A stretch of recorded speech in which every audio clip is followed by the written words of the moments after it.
Hello students, आज मैं फिर आपका हमारे चैनल पर स्वागत करती हूँ हमारे आज के टॉपिक के साथ। हमारा आज का टॉपिक है व्यंजनों का वर्गीकरण।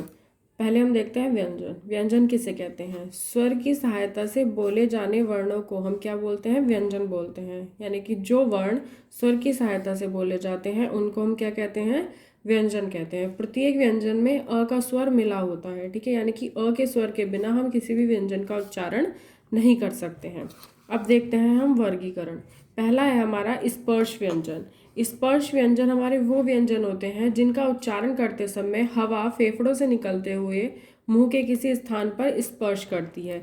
यानी कि इस तरह के व्यंजन में हमारे जब हम उनका उच्चारण करते हैं तो फेफड़ों से हवा निकलते हुए मुख के विभिन्न विभिन्न स्थानों पर स्पर्श करती है। आइए अब हम देखेंगे कि कौन से वर्ग या फिर कौन से व्यंजन उच्चारण करते समय कौन से स्थान पर स्पर्श करते हैं।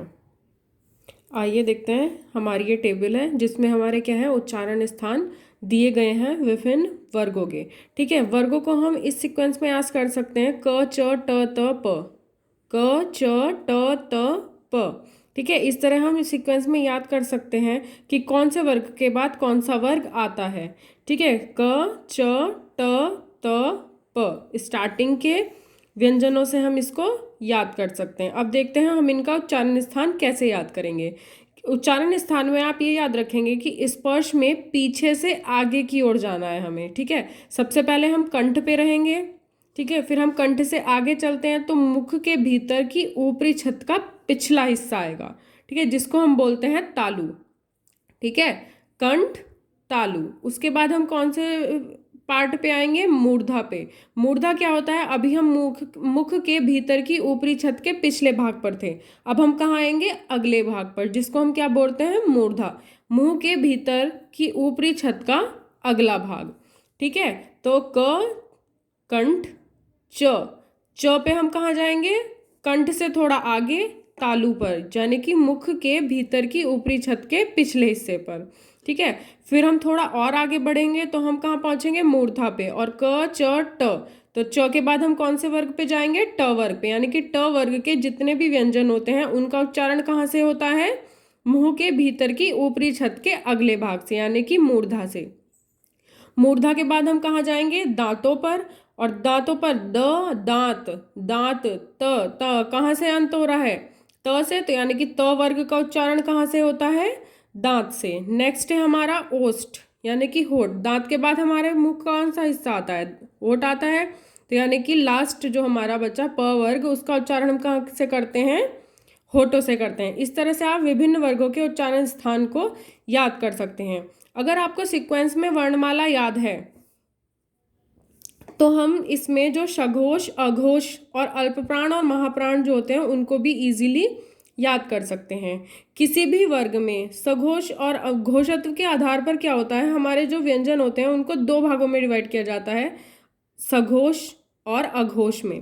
ठीक है, अघोष होते हैं हमारी जिन ध्वनियों के उच्चारण में स्वंत तंत्रिकाएं कंपन ना करें। ठीक है, अघोष कौन से वर्ण वर्ण होते हैं?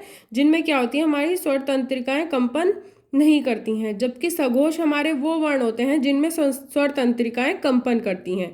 इनको हम कैसे याद कर सकते हैं कि प्रत्येक वर्ग का पहला और दूसरा व्यंजन जो होता है वो क्या होता है? अघोष होता है।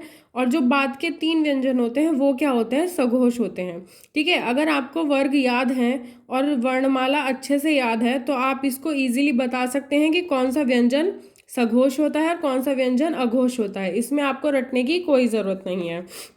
ठीक है, अब नेक्स्ट होता है प्राण, अर्थात हवा। हवा के आधार पर जो हमारे व्यंजन होते हैं उनको दो प्रकार से डिवाइड किया जाता है, अल्प प्राण और महाप्राण। ठीक है, जिन व्यंजनों के उच्चारण से मुख से हवा कम निकलती है। ठीक है, जिन वर्णों के उच्चारण से क्या होता है, हवा कम निकलती है। कम मतलब अल्प, तो यानी कि वो क्या होते हैं? हमारे अल्प प्राण होते हैं। और महाप्राण वो होते हैं जिनसे जो है वो हवा क्या होती है? वो ज़्यादा निकलती है। इसमें क्या चलेंगे हम? अल्टरनेट चलेंगे।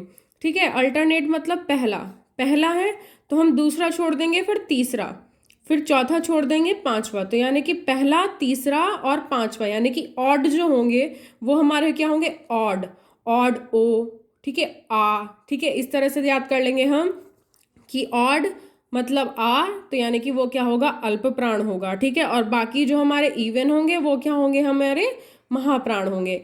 यानी कि पहला, तीसरा और पांचवा हमारे अल्प प्राण होते हैं और दूसरा और चौथा हमारे क्या होते हैं, महाप्राण व्यंजन हो सकते हैं। इसलिए इस ट्रिक से आप इजीली हमारे स्पर्श व्यंजनों को याद कर सकते हैं। क, च, ट, त, प, ये सीक्वेंस याद कर लेंगे और फिर हम अपने मुख में अंदर से बाहर की ओर चलेंगे ताकि हम इजीली याद कर सकें कि कौन सा वर्ग कहाँ से उच्चारण किया जाता है। और इसी टेबल से आप सघोष, अघोष और अल्पप्राण और महाप्राण को भी इजीली याद कर सकते हैं। अब आइए देखते हैं हम अंतस्थ व्यंजन।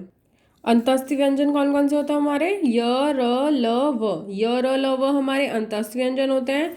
उष्ण व्यंजन या फिर संघर्षी व्यंजन, जिसमें क्या होता है, उच्चारण के समय ऊष्मा उत्पन्न होती है, वो हमारे ऊष्म और संघर्षी व्यंजन कहलाते हैं। ये होते हैं हमारे श, श, श, ह।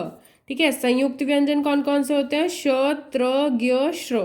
श हमारा श क्षत्रिय हमारा मिलता है क और श से मिलकर बना होता है। संयुक्त व्यंजन क्या होते हैं, ये दो व्यंजनों को मिलाकर व्यंजन बनाए गए हैं। ठीक है, त्र, त और र को मिलाकर क्या बनता है हमारा, त्र, ज्ञ।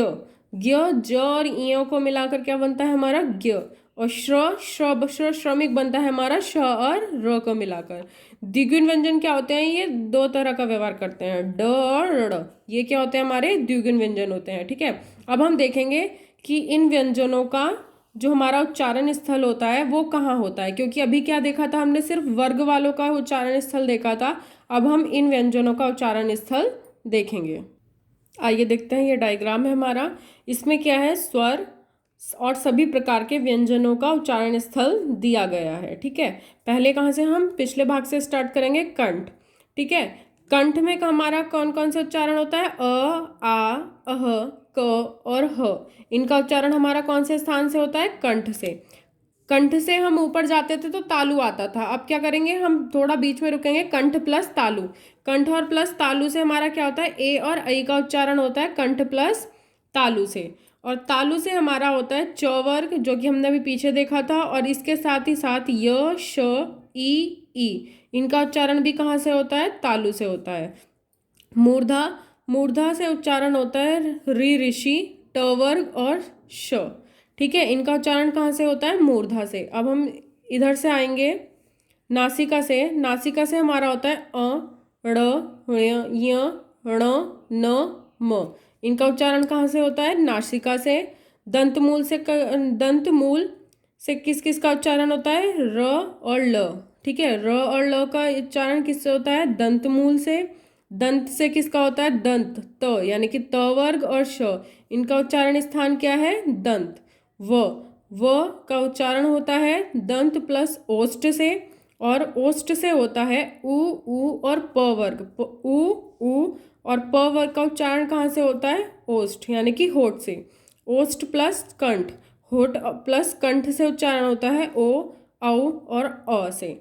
ठीक है, नेक्स्ट वीडियो में हम वर्णमाला से रिलेटेड जितने भी क्वेश्चन लास्ट ईयर एग्जाम्स में पूछे गए हैं उनके बारे में डिस्कस करेंगे, क्योंकि हमारा वर्णमाला टॉपिक इस लेक्चर में कंप्लीट हो चुका है। अगर आपको ये वीडियो अच्छी लगी हो तो वीडियो को ज़रूर लाइक कीजिएगा, चैनल को सब्सक्राइब कीजिएगा और हाँ, बेल आइकन को दबाना मत भूलिएगा ताकि मेरी नेक्स्ट वीडियो आपसे मिस ना हो जाए। ठीक है, thank you, have a good day. तो मिलते हैं नेक्स्ट लेक्चर में।